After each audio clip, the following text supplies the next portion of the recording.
मागील व्हिडिओमध्ये आपण पूर्णवर्ग पद्धती त्याचप्रमाणे सूत्र पद्धती या पद्धतींचा आपण वापर केला होता। कोणत्याही वर्ग समीकरणाचे अवयव पाडायचे असतील तर या पद्धती आपल्याला कशा उपयोगी ठरू शकतात। त्यापूर्वीच्या आपण व्हिडिओमध्ये अवयव पद्धतीने वर्ग समीकरणाचे अवयव आपण कसे पाडतो तेही पाहिलेलं आहे। तर या तिन्ही पद्धती आपल्या पाहून झाल्यात। आपण काही एक्झाम्पल सराव दाखल आपण या ठिकाणी घेणार आहोत। तसेच ज्यांनी कोणी अजून चॅनलला सबस्क्राइब केलं नसेल तर नक्की चॅनलला सबस्क्राइब करा। व्हिडिओ आवडला तर नक्की लाईक शेअर करायला विसरू नका। चला सुरुवात करूया। हे पहिलं एक्झाम्पल पहा आपल्या समोर। 6x वर्ग वजा x अधिक k बरोबर 0 या समीकरणाची उकल वजा 1/2 आहे। तर k ची किंमत किती? उकल वजा 1/2 आहे। याचा अर्थ असा होतो या समीकरणामधलं जे काही चल आहे x, तर या x या चलाची किंमत वजा 1/2 आहे। म्हणजे याचा अर्थ असा होतो की x ची किंमत जर आपण वजा 1/2 जर आपण डावीकडे टाकली तर उजवीकडची किंमत 100% 0 येणार, असा त्याचा अर्थ होतो। म्हणजे x च्या वजा 1/2 या किमतीने या समीकरणाचे समाधान होणार आहे, असा त्याचा अर्थ होतो। मग चला आपण टाकूया किंमत। पहा 6 x च्या ठिकाणी टाकायचे वजा 1/2 कंसाचा वर्ग। हे तोंडी परीक्षेला आपल्या करता आलं पाहिजे। हे वजा चिन्ह पुन्हा x ची किंमत वजा 1/2 अधिक k बरोबर 0।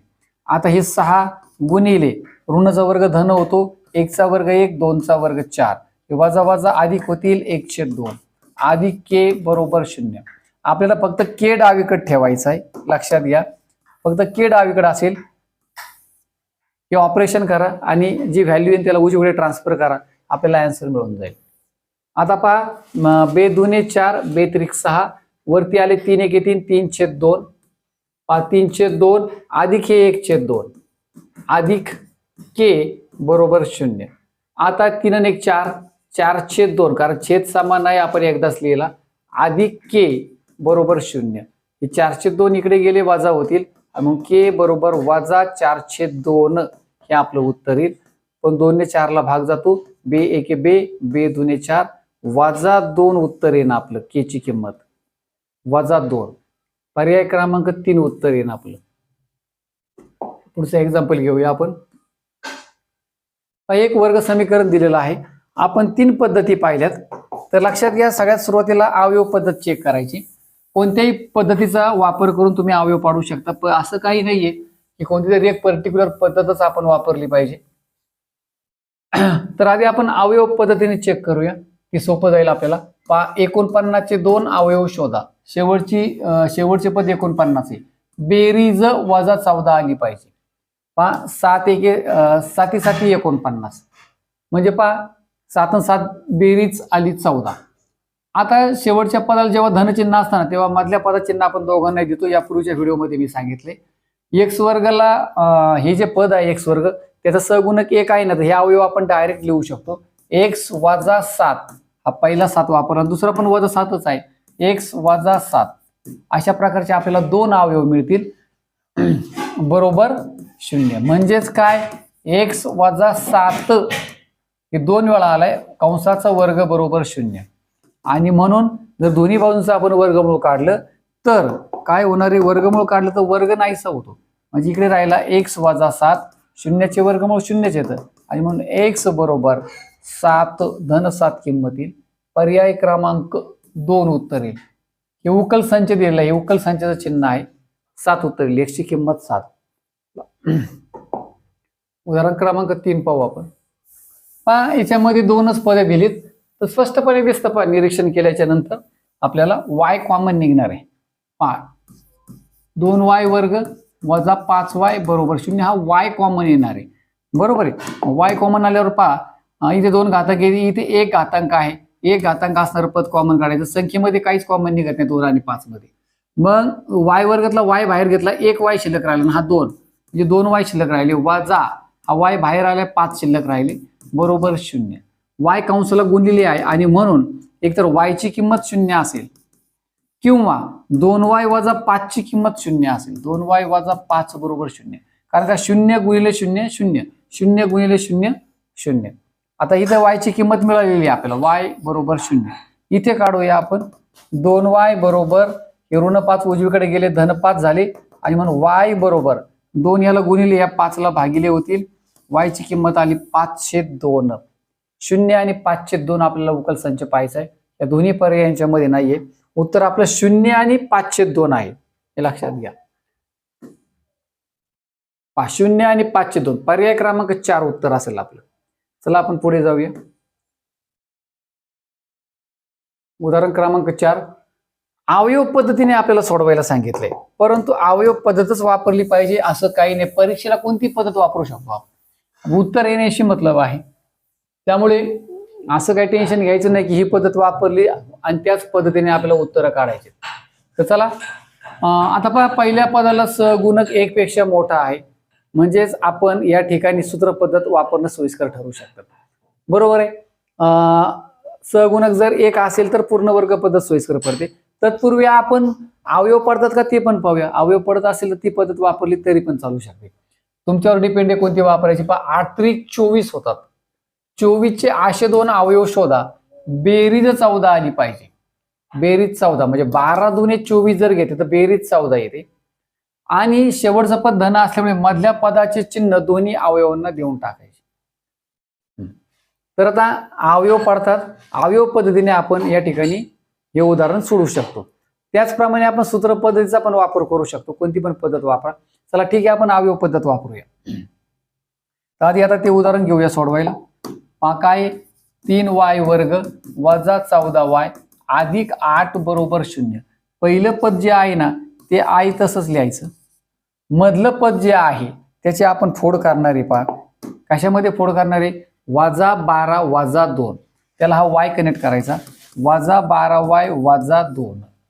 आता तिसरं पद जे आहे ना ते सुद्धा आहे तसंच लिहायचं, अधिक 8. फक्त आपण काय केली, मधल्या पदाची फोड केली, बरोबर 0.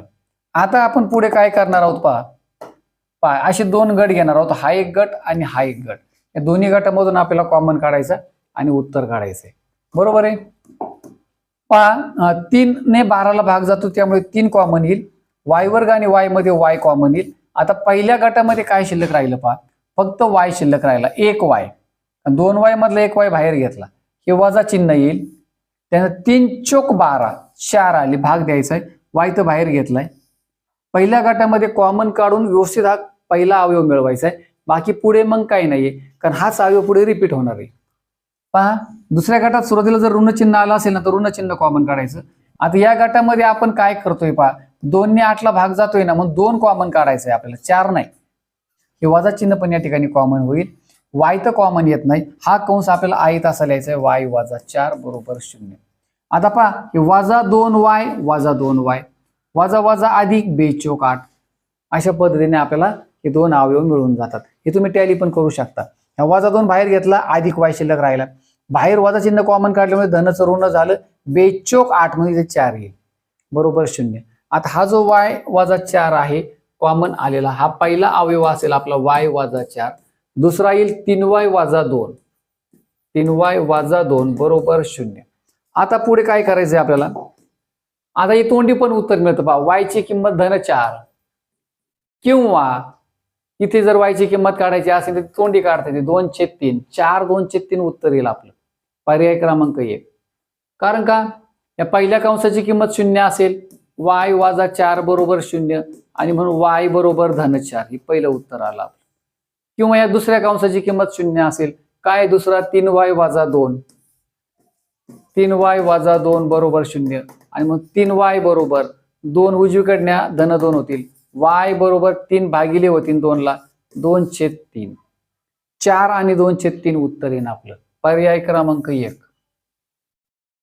तर चला पुढचं एक्झाम्पल घेऊया. उदाहरण क्रमांक 5. हे एक वर्ग समीकरण आहे. पहा वर्गीय पद डावीकडे मांडलं तर थोडंसं सोयीस्कर आपल्याला पडतं नेहमीच्या सवयीप्रमाणे. तर समीकरणाच्या दोन्ही बाजू तुम्ही इंटरचेंज करू शकता, त्याने किमतीमध्ये कोणताही बदल होत नाही, चिन्हात बदल होत नाही. दोन्ही बाजू आपण चेंज केल्या तर 3p वर्गला आपण डावीकडे लिहूया, 3p वर्ग या दोन्ही पदांना आपण उजवीकडे लिहूया. आता पुढे पहा, आता आपण एकाच साईडला घेऊया, हे 3p वर्ग, 11p इकडे धन आहे तर इकडे ऋण होतील, 4 धन आहे तर 4 ऋण होतील, उजवीकडे राहिला फक्त 0. तर अशी थोडीशी रिअरेंजमेंट करून घ्या.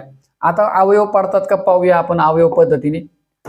4 त्रिक 12, 12चे असे दोन अवयव शोधा, वजाबाकी 11 आली पाहिजे.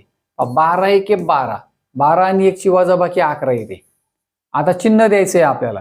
चिन्ह देताना काय करायचंय पहा, मी तुम्हाला सांगितलं शेवटच्या पदाला ऋण चिन्ह असेल तर मधल्या पदात चिन्ह जातं मोठ्या अवयवाला, इथे जातं विरुद्ध चिन्ह. -12 अधिक 1 असे दोन अवयव आपले आहेत. पहिल्या पदात सगुणक 1 पेक्षा मोठा असेल तर हे अवयव डायरेक्ट मांडता येत नाही, तर आपल्याला सिम्प्लिफिकेशन थोडंसं पुढे करायचंय. पहा, पहिलं जे पद आहे आहे तसंच लिहा, 3p वर्ग. मधल्या पदाची फोड होणार आहे.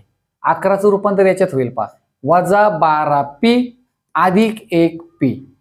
याच्या ऐवजी -12p अधिक 1p. शेवटचं पद आहे तसंच लिहा, ऋण 4 बरोबर 0. आता आपण काय करणार, 2-2चे गट पाडणार. पहिल्या दोघांचा एक गट, या दोघांचा एक गट. व्यवस्थित कॉमन काढा, उत्तर मिळून जाईल आपल्याला. 3 चौक 12, त्यामुळे 3 कॉमन येईल. p वर्ग p मध्ये p कॉमन येईल. इथे राहिला फक्त p वजा 3 चौक 12 म्हणजे 4 येईल. p तर बाहेर घेतलेला आहे. ह्या गटामध्ये 1 आणि 4 मध्ये 1 कॉमन येतो. काहीच येत नाही म्हणजे 1 कॉमन येणार आहे. अक्षर तर कॉमन येत नाहीये, पण फक्त 1 राहणार आहे, हे लक्षात घ्या. हा कंस रिपीट करून टाका, p वजा 4 बरोबर 0. आणि म्हणून पहा, कंस जो आहे रिपीट झालेला हा अवयव एकदाच येईल आणि 3p अधिक 1 हे दुसऱ्या कंसामध्ये जातील बरोबर 0. झाले, दोन्ही कंस सोडवले. दोन्ही कंसाची किमती 0 घ्यायच्या, आपल्याला p या पदाची व्हॅल्यू मिळून जाणार आहे. मागच्याच एक्झाम्पल मध्ये पाहिले कसं घ्यायचं आपण. p ची किंमत अधिक 4 येईल किंवा हा 1 उजवीकडे गेला, ऋण 1 होणार आहे, ऋण 1/3 असं आपल्याला उत्तर मिळणार आहे. 4 आणि ऋण 1/3 पर्याय क्रमांक 1 पहा, हे आपल्याला उत्तर मिळून जाईल. चला पुढचं एक्झाम्पल घेऊया. वर्ग समीकरण सोडवा. ठीक आहे, थोडस वेगळी पद्धत आलेली आहे. थोडीशी रिअरेंजमेंट आपल्याला करावी लागते. थोडासा टाईप बदलला का मुलं लगेच गडबडतात.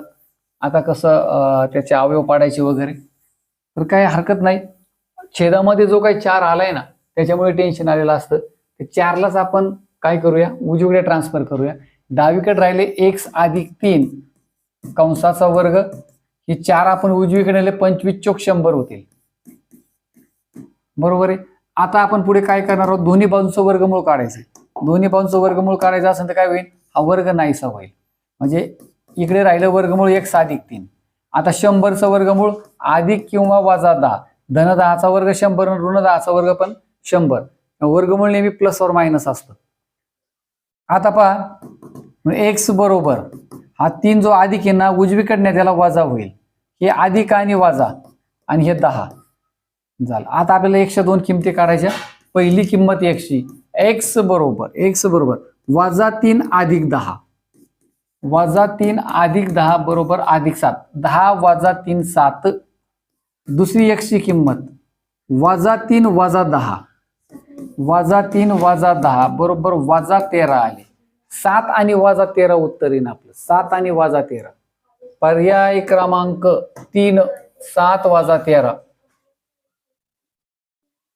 7 वजा 13 हे असं पर्याय क्रमांक 3 आपलं उत्तर असेल. उदाहरण क्रमांक 7, x वर्ग वजा 1/20 वजा 1/20 बरोबर 0. आपल्याला छेदातले 20 कॅन्सल करायचे, म्हणजे आपलं जरा टेन्शन गायब होईल. आता इथे पूर्ण वर्ग पद्धत पण आपण वापरू शकतो डायरेक्टली, अगदी 20 कॅन्सल न करता.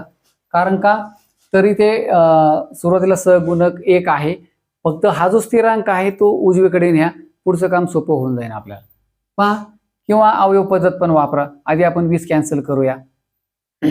पहा, 20 कॅन्सल करायचे असेल तर प्रत्येक पदाला 20 ने गुणावं लागेल. इथे जर आपण 20 ने गुणलं तर 20x वर्ग होईल, वजा हे 20 कॅन्सल होतील, फक्त x शिल्लक राहील. इथे आपण 20 ने गुणलं, हे 20 कॅन्सल होईल, वजा 1 शिल्लक राहील. शून्याला पण 20 ने गुणायचं आहे, उत्तर 0 येईल. आता 20 1 20. पहा, तर ह्या 20 असे दोन अवयव शोधा. 20 1 20. पहा, कारण पहिल्या पदाला सगुणक असेल तर शेवटच्या पदाचा त्याचा गुणाकार करून आपल्याला हे तिसरं पद तयार करावं लागतं. वजाबाकी 1 आली पाहिजे. 5 चोक 20 असे 2 अवयव होतील. मधल्या पदात चिन्ह मोठ्या अवयवाला इकडे विरुद्ध चिन्ह जाईल. तर आता हे अवयव आपल्याला लिहायचे. आधी पहिलं पद आहे तसंच लिहा 20x वर्ग. मधल्या पदाची फोड होईल ती यामध्ये जाईल -5 + 4 -5x + 4x आणि हे तिसरं पद आहे तसंच बरोबर 0. आता पुन्हा काय करायचं, 2 गट पाडायचे. हा पहिला गट, हा दुसरा गट आणि याच्यामधून कॉमन काढायचा. तर याच्यामधून कॉमन काढताना पहा पुन्हा एकदा 5 चोक 20 म्हणतो 5 कॉमन येईल. x वर्ग आणि x मध्ये x कॉमन येईल. 5 चोक 20 4 येईल. इथं x वर्गातला x घेतला 1 शिल्लक राहिला. वजा हा पूर्ण 5x बाहेर आलाय, वजा 1 राहिला. आता या 4 आणि 1 मध्ये आपण 1 कॉमन काढूया. काहीच निघत नाही म्हणजे 1 निघेल. चल तर कॉमन येत नाहीये. आता हा जो कंस आहे ना आहे असाच इकडे रिपीट करायचा बरोबर 0.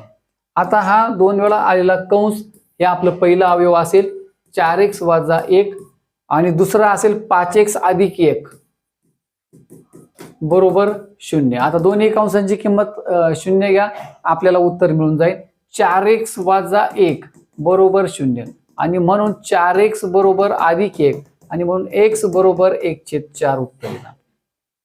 हे आपल्याला पहिला पर्याय आला. सुरुवातीला 1/4. आता दुसऱ्या कंसाची किंमत 0 घेऊया आपण. इथे घे तुम्ही. दुसरा जो कंस आहे आपला काय 5x + 1 5x + 1 बरोबर 0 आणि म्हणून 5x बरोबर -1 आणि म्हणून x बरोबर -1/5 म्हणजे 1/4 आणि -1/5 1/4 -1/5 पर्याय क्रमांक 4 मध्ये उत्तर येईल आपलं. पर्याय क्रमांक 4.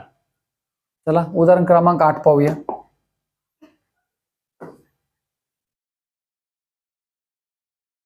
पहा उदाहरण क्रमांक 8 थोडीशी वेगळी मांडणी दिलेली आहे पहा, परंतु घाबरण्याचं काही कारण नाही. इथे जे टेन्शन येतं ते छेदामधल्या x मुळे येतं. तर मग काय करूया, जसं आपण 20 कॅन्सल केलं होतं अगदी त्याचप्रमाणे काय करायचं, इथे x कॅन्सल करायचं. एकदा का x कॅन्सल झाला छेदामधला पुढचं काम सोपं होतं. मग काय करावं लागेल त्यासाठी, हा x घालवायचा आहे ना तर इथे x ने गुणावं लागेल. x कॅन्सल होईल. मग एकाच पदाला गुणून चालणार नाही, इथे गुणावं लागेल 12ला गुणावं लागेल. मग ह्या x ला जर x ने गुणलं तर काय येणार आहे, x वर्ग येणार आहे. अधिक इथे आपण x ने गुणलं x गेला फक्त 35 शिल्लक राहतो बरोबर चिन्ह. 12ला x ने गुणलं 12x आला.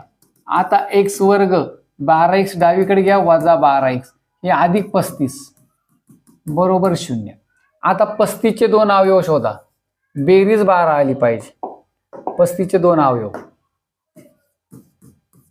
बेरीज 12 आली पाहिजे.